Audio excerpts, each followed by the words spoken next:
Hey, what is going on, guys? It's DK back at you with another video here to break the 6-game NBA main slate on Monday. A couple things before I get into the video. If you're new to the channel, my name's DK. I make daily videos talking about NBA DFS as well as NFL DFS. I'm also here to announce the winner of the weekly $20 PayPal giveaway. The winner is June Alvarado. Congrats. Either hit me up in the YouTube comment section or on Twitter. I can make sure to give you that $20 PayPal. But yeah, how this giveaway works is how to be entered. All you have to do is leave a like and a comment in the video. That's one entry in the giveaway. Max one comment of the video. So it starts with this video right here. We'll go throughout the week on my Monday NBA video at the end of the week. So however many videos I've uploaded for the week, you can enter the giveaway that many times. If I have 10 videos uploaded for the week, you can enter the giveaway 10 times. And again, winner receives $20 PayPal for myself. Also, before I get in the video, just thought I'd bring up the Kobe situation, right? It still doesn't feel real, right? Man, it's like just super, super sad. He was one of the best competitors in the game, and the fact that him and his daughter both passed is just it's really, really sad. So I think everyone, including myself, was just completely shocked today. So yeah, I apologize for not having a video up, but it was just like there was a chance that the games weren't even going to happen on Sunday. Like I saw. There's a possibility that they got canceled, but they ended up going on. But yeah, just a really sad situation, and prayers to Kobe and his family for sure. But yeah, okay, so let's get into the video here for this 6-game slate. So first, let's look back at some numbers here really quick. Okay, so 3 of the 6 games are out right now. We have the Cavs and the Pistons sitting at 221. With the Pistons favored by 6.5 points. We have the Kings and the Timberwolves sitting at 226 with Minnesota favored by 3. And we have the Spurs and the Bulls right now sitting at 218 with Spurs favored by 2 points. So really the big news here on this slate is we have Westbrook already ruled out for rest, and then we have James Harden doubtful. So Houston is going to be really, really thin. I'll talk about some value guys here. They did a good job, though, raising Eric Gordon's price. They raised him up to, I believe, 6.9K. So yeah, Draftkings did a good job there. But okay, we'll start center today. And Cat, once again, at 10.3K, I do have a good amount of interest in as a spend up. In close games, he's going to get about 35 or so minutes. This is, sorry, I got hiccups. He's going to be matched up with either, Marvin Bagley if he plays. If not, Dwayne Dedmon or Harry Giles. Should be able to have his way there. So, very much considering Cat as a spend up. Also really like Drummond as well, 9.6. In that game against Brooklyn, didn't shoot the ball that well, right? 8 of 20, still put up 54 fantasy points, a 2020 game. So I don't mind going right back to the well here at Drummond under 10K. I think that's a pretty appealing price tag. So both Cat and Drummond, I do have a good amount of interest in as far as spend up centers. Don't mind Gobert either. My concern here with targeting these Utah guys is not the matchup, right? The matchup's amazing. It's just there is probably a pretty significant chance this game blows out, right? With no Harden and no Westbrook and on the road against Utah, I think there's a good shot this game blows out. So that's why I think these Utah guys are more GPP plays because of that risk, right? Bam and Adebayo and Vucevic matched up against each other. Not really the best spot. Both are priced accordingly. I'm probably not going to go there. Capella, maybe his usage will go up a little bit, but I don't think I want to pay 8.5K for Capella. Porzingis can't go there yet with him being limited. Aldridge at 7.2, don't mind it. It's just the Bulls play at like a snail's pace. They play at a really, really slow pace. Now, he'll have either Luke Cornett on him or Cristiano Felicio, maybe a little bit Thad Young at times. Aldridge should be able to put up some good numbers in this spot. So I do have some interest here in Aldridge. The bad thing is, again, Chicago plays at a really, really slow pace. Do they rule? Oh, this must have just came out, Marvin Bagley. I just saw this, that he is ruled out from Monday's game. Okay, so with Bagley out, then, Giles and Dedmon are going to pick up the center role. I'll talk about both those guys here in a bit. Adams can't go there yet. He's being limited. The whole Tristan Thompson, Larry Nance situation. So Tristan Thompson has been playing limited minutes because Larry Nance is playing so well. Nance coming out the bench, last couple games, 44 and 35 fantasy points. It's a tricky situation, right? Because I think if Tristan Thompson plays well, he'll probably get extended. And in this matchup against Detroit earlier in the season, he had a huge game, right? 45 minutes, 65 fantasy points. So this is a good spot for, for Tristan Thompson. The concern is, those minutes, right? And if you like riding the hot hand, if you think Nance is going to keep playing that well and get those minutes, you can go Nance. So it's just a risky situation with, who's going to get the minutes as far as those Cleveland centers go. Conley Stein, I don't know if we have news on whether or not he's going to be available for this game. Definitely something to keep an eye on for sure there.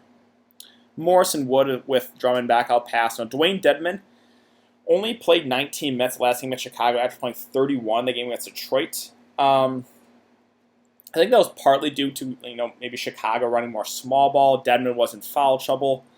I think, this game against Minnesota, he's probably their best bet to defend Cat. Like, I don't think Giles is really going to be able to hang with Cat. So this is a situation where I think Dedmon will have to play big minutes if he can stay out of foul trouble, right? So he's someone I'm definitely considering as a cheaper option. Kelly Olynyk, so these secondary Miami pieces, like, I think I'd only consider these guys if a lot of those, guards miss. Like, Jimmy Butler's questionable. I believe Dragic and Nunn are questionable as well. So if all those guys are out, there's just a lot of minutes to go around. So that's when I would consider some of those, Miami pieces. Maxi Kleber, 4.3K, has been, well, I guess he did only get 17 minutes. You would think he'd get more minutes with Dwight Powell out, but actually those minutes have been going down recently, which is pretty surprising, right? 23 and 17 minutes. They're running a bit more small ball. I think he's an okay value option. PJ Tucker, so he's going to have to play big minutes. He's just not a very high usage guy. At 4.1K, though, I think he's a viable, punt option. Yeah, so James Johnson, after playing 29 minutes in back-to-back games, only played 12 minutes. Well, shot the ball 0 of 9. I think that had to do with why he played very few minutes. Again, if all those Miami guys are out, we can consider some of those other pieces. Harry Giles, he got extended a bit because Dedmon got in foul trouble. Again, I think Dedmon's probably their best bet to try and guard Cat. But that basically wraps up for center. So about a power forward. We have Kevin Love at 7.9K. I think he's a perfectly fine option here. Like, again, he's not one guy that really stands out at this price point, but I'm okay if you land on him. Detroit's a pretty good matchup. They don't play much defense, so I do have some interest there in Love. I don't think he really stands out as an amazing play, though. Let's see. Other options. So Gallinari missed that last game. Looks like he's going to be good to go for this one. He always seems like a safer option. The price is increasing on him to 7K. B Elite's at 6.5K. I mean, he'll play probably over 30 minutes. I think, another one of those kind of like Kevin Love. He's priced accordingly. I'm fine if you land on him. I don't think I'll go out of my way to play him, though. Aaron Gordon in a tougher spot at 5.9. Doesn't really stand out. Thad Young, I think, is a pretty solid cheap option here with no Lauri Markkanen. Has played 29 and 35 minutes in back-to-back games, so he's probably going to play about 30 or so. The price is coming up, but if we get about 30 minutes with Thad Young, I think that's a pretty solid, cheaper option here. So I do have some interest there in Thad Young. C.D. Osman at 4.9. He was getting decent run, but 4.9 feels a little bit expensive for C.D.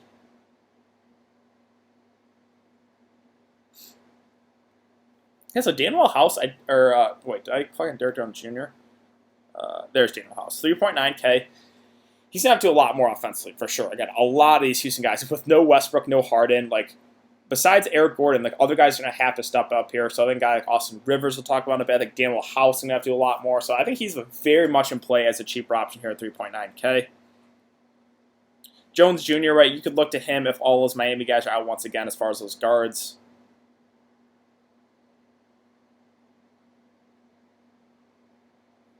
But that's basically it for power forwards. Let's move on to small forward. DeRozan, 8.2. I'll probably pass against Chicago again. Chicago playing a really, really slow pace, 8.2. Don't know if he has huge upside in that spot. Again, we have Jimmy questionable. We have Dragic questionable. We have Nunn questionable. Definitely something to keep an eye on as far as these Miami guards. Wiggins, 7.1. I don't know if I'm going to go out of my way to play Andrew Wiggins. Now, Eric Gordon, again, they did a really good job raising his price. He's going to be the do-it-all guy with no Westbrook and no Harden. But 6.9K, that makes it tricky to get to Eric Gordon. I still think he is in play, and if Houston's have any chance to keep it close, most likely going to be because of Eric Gordon. So I think he's in play, but man, again, they did a really good job raising his price. So Buddy Hield actually came off the bench last game. They've been messing with rotations, only got 23 minutes. No one really got a huge run that last game, which is a little bit concerning as far as the Sacramento guys.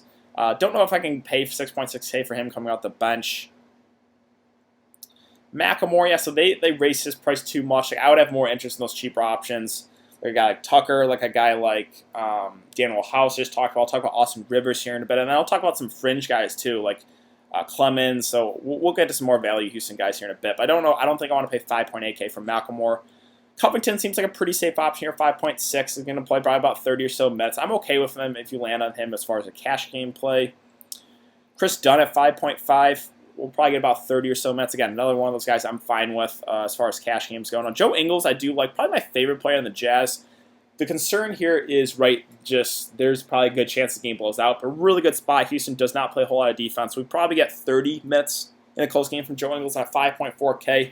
I think he stands out as a pretty solid option there. Let's see, other options. Bruce Brown had a good game that last game. Played 36 minutes, but they did a good job raising his price right to 4.7, where I don't really know if he stands out at that price.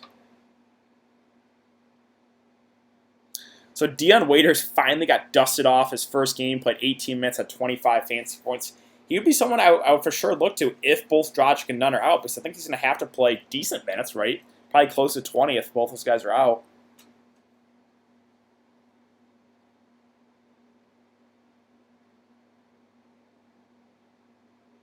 Like Thabo Cephalosha, the flat min, probably gets a little extra run, but yeah, that might be pushing it going there. That wraps up for a small forward, so let's talk about shooting guard again. We have no Westbrook, James Harden doubtful, don't expect him to go, so there is a whole lot of usage to go around there for Houston, but it's a tougher spot there against the Jazz. Zach LaVine, it's tricky because 9.8K. Can he still get you there? Sure. Like, look what we did against Cleveland, right? 39 minutes, 72 fantasy points. He can for sure still get you there, but it just makes it tricky to get to 9.8K for Zach LaVine, right? When you have, like, Karl-Anthony Towns at a similar price point, when you have Drummond at a similar price point, like, I prefer those guys to spot up as far if we're looking at Zach LaVine there.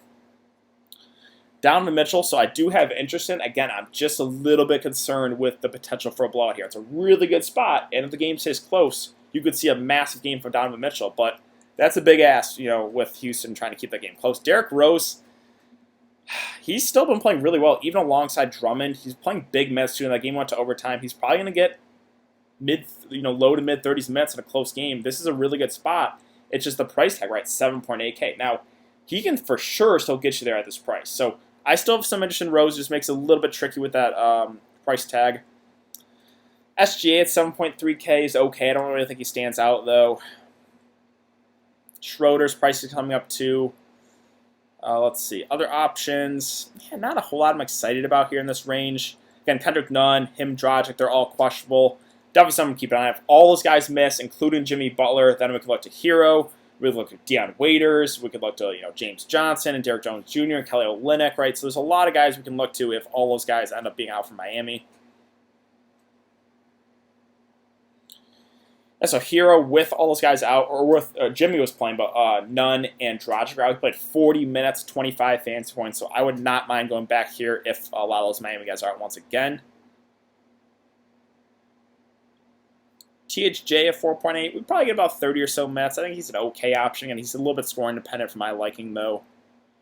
So DeLon Wright has actually been getting some decent run here last couple games, 28 and 31 minutes. Now, I don't know if we can expect this to continue because it's Rick Carlisle, right? Who the hell knows what he's going to do with those rotations? If Willie Cauley-Stein's available, I know they don't play the same position, but that's just another body they can use. So it makes it a little bit tricky. But if he's going to continue to play like 30 minutes, you have to have interest. I just don't know if we can trust that from Rick Carlisle.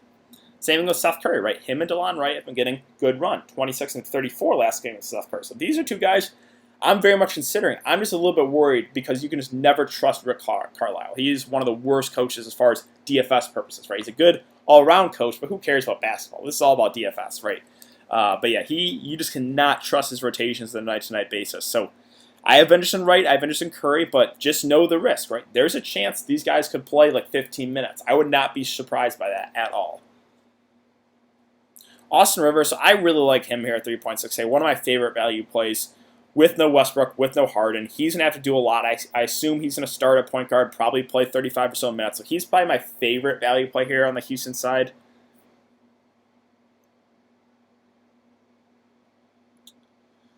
But yeah, where are these other Houston guards? So, Frazier, he'll probably get some decent run, but I think I would prefer Chris Clemens at a flat man. I believe he's only a point guard. So we'll get to him here right after this. But yeah, let's move on to point guard. So Doncic the top at 11-9. With Kristaps playing, I don't know if he has the massive upside. It's a tougher spot here. It's OKC too. It's an okay spot, but it doesn't really stand out as like a great matchup.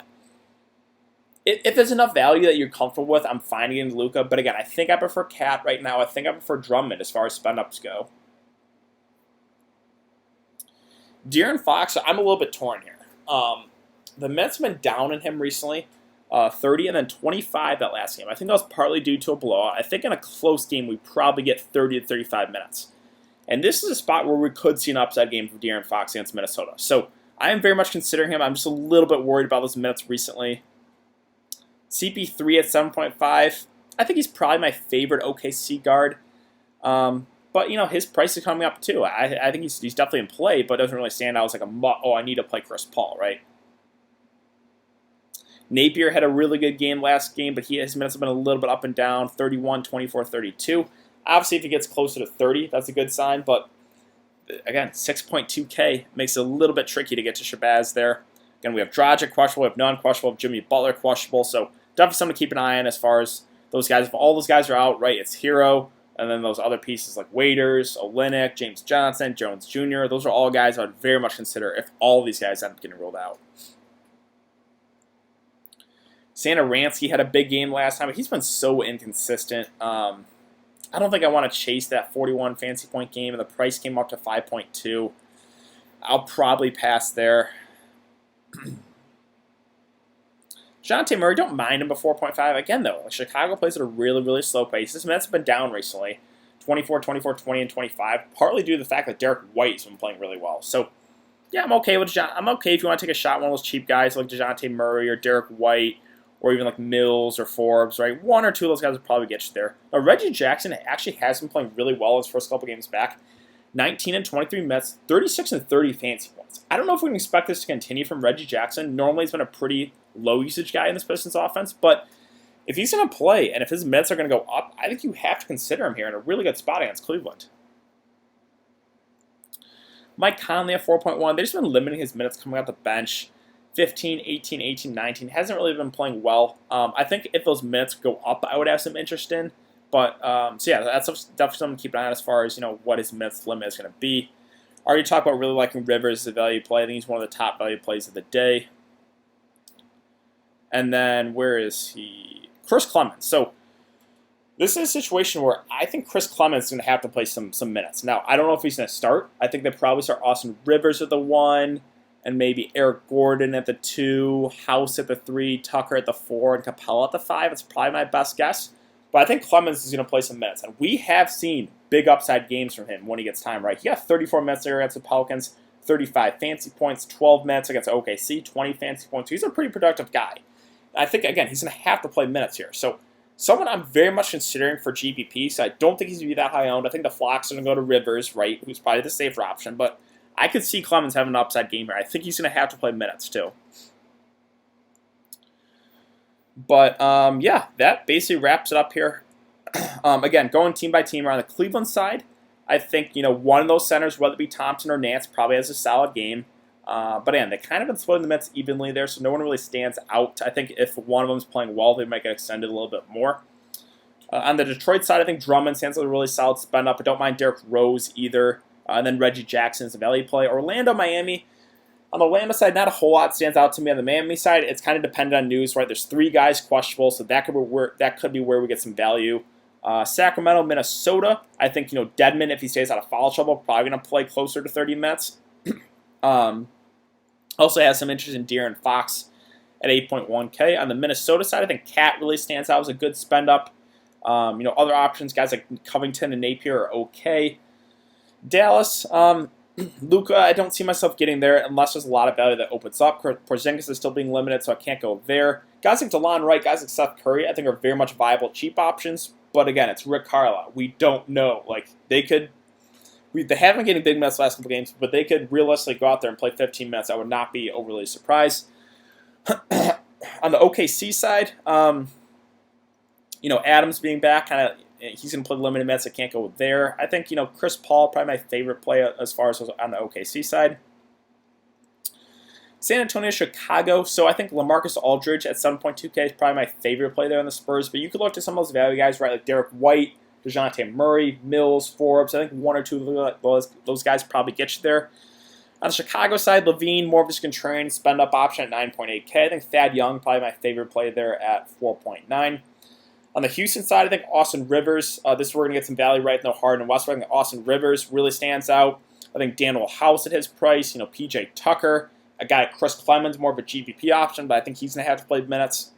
Eric Gordon, even if if they have a shot at keeping close, most likely it's going to be because of Eric Gordon. On the Utah side, so the risk is the blowout factor, but if the game somehow stays close, you could see an upside game from Donovan Mitchell or Gobert. Also like Joe Ingles at his price. But yeah, I think that's going to do it for today's video, guys. So if you have been enjoying the content, would really appreciate it if you could like this video and subscribe. Again, if you want to get entered in the giveaway, all you have to do is leave a like and a comment in the video. That's what I'm going to giveaway. I will be live streaming for the 6-game slate, probably 30 to 45 minutes before lock, probably 45 minutes on my YouTube channel. So be sure to check out the live stream. I will go over all the news that we get throughout the day, as well as answer any questions you guys have and kind of give you guys my core for cash games. But yeah, thanks again for everyone coming to check out the video, and I will see you guys all tomorrow in the live stream.